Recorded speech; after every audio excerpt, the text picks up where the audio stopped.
तीन लोक घरामध्ये घुसले व त्यांनी मारहाण केली अशा स्वरूपाची फिर्यादीने पोलीस स्टेशनमध्ये दाखल केली।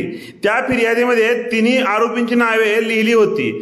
पोलिसांनी तपास केला आणि एका व्यक्तीविरुद्ध न्यायालयामध्ये चार्जशीट पाठवले। दोन व्यक्तींना आरोपीच केले नाही। अशा परिस्थितीमध्ये काय होऊ शकते?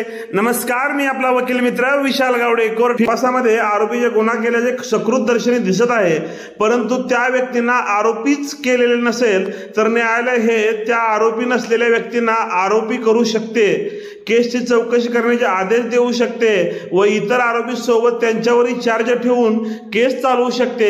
ही तरतूद फौजदारी प्रक्रिया संहिताचे कलम 319 मध्ये आहे। मनोहर विरुद्ध इन्स्पेक्टर ऑफ पोलीस व इतर या केसमध्ये निकाल आहे। हरदीप सिंग यांच्या केसमध्ये कलम 319 प्रमाणे कधी आरोपी करता येईल याबाबत गाईडलाईन